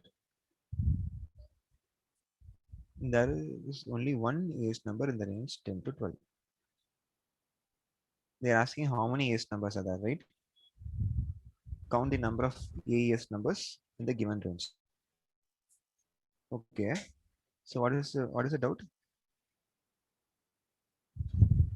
Sir, in the logic, sir, what I did was I took 2 variables and 2 inputs. Then, sir, I had a doubt in the for loop.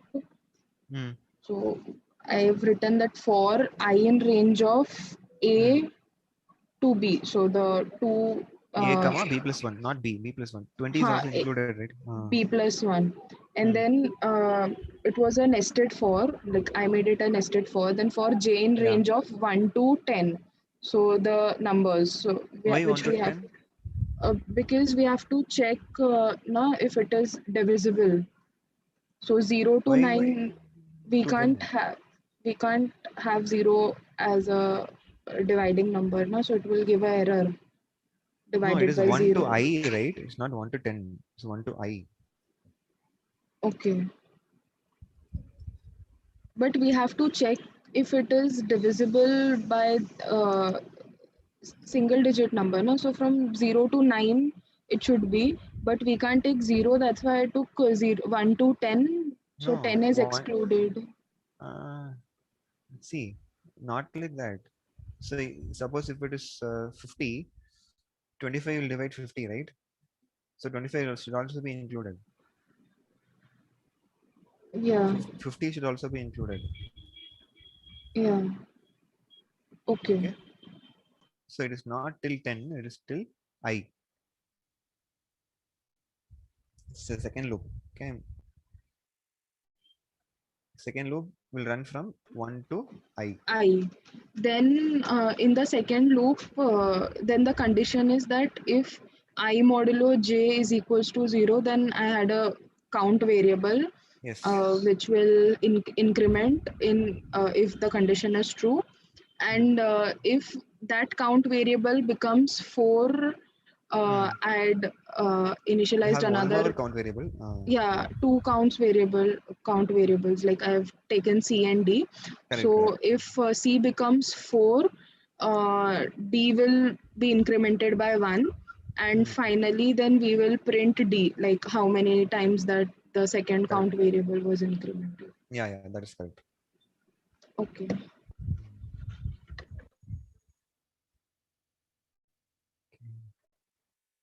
Any other doubts? Yes, sir, the 12th question.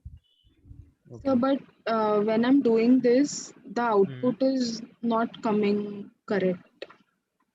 Which one? This question? Yeah. So for the sample input, for example 1, it is 1 and 20. So when I'm inputting 1 and 20, my output which I'm getting is 1.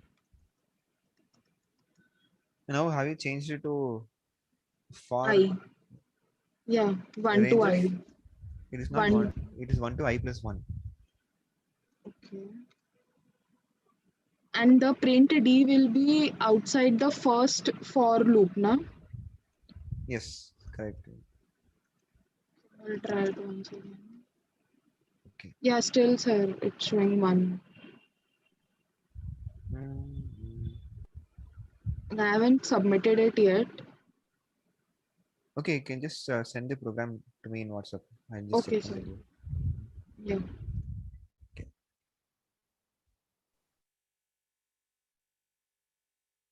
12th one. Yes, sir. What Yes, is sir. the There is a name? problem in the submission.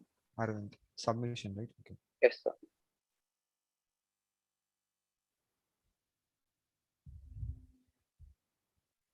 Yes, ID? Arvind Vimal. AR? A? A-R-A-V. Yes, sir. That's Arfat? no, sir. A-R-A-V-I-N-T-H. ARAV. It's not coming.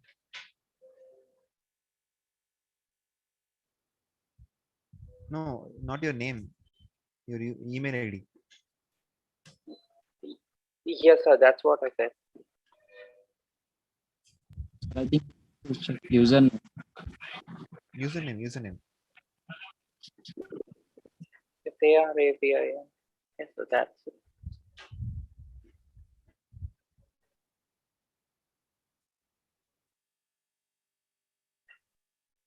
So while logging in, you'll use in the username. What do you give? In the username, I give Arvind Vimal.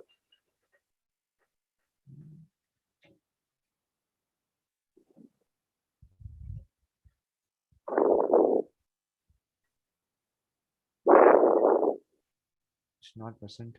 I don't know what happened. Sir, maybe check 19104.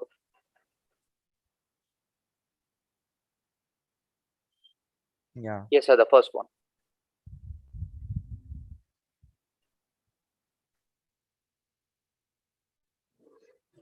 You're from which college? I'm from Hindustan, sir. Okay. Coimbatore? Yes, sir. Coimbatore.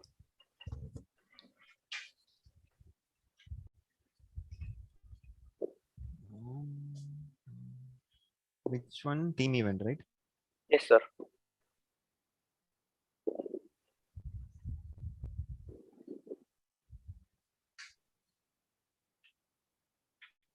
For 10, you're not getting any output. What is the question?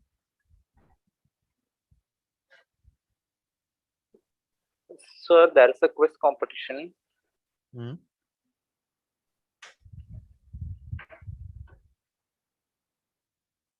There is a quiz competition, and we have been given with a number, and we have to provide the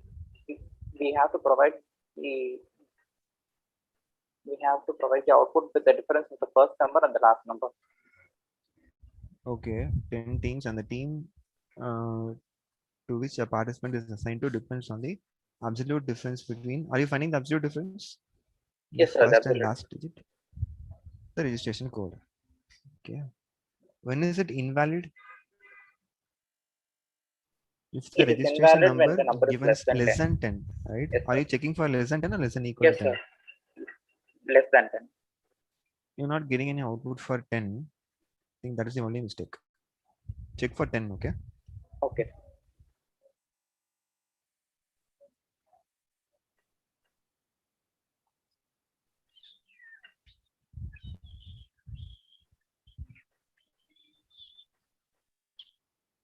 Okay, just check for 10.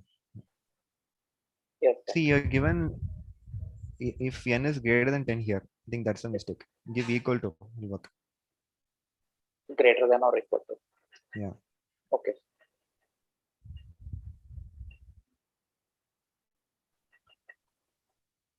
Okay.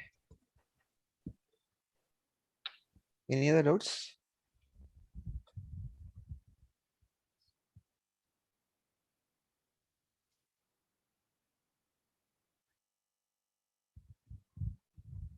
Yes, sir, it worked. Thank you. Okay. Accepted. You're using Python 2.7. Finished it accidentally.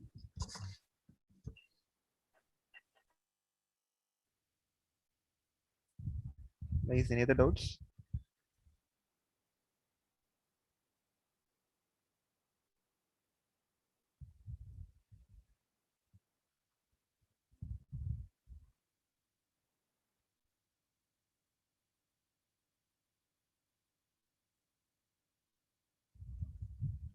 Okay, fine. We can wind up the session. So we can meet in the next class. Thank you. Thank you, sir. Thank you all. Thank you, sir.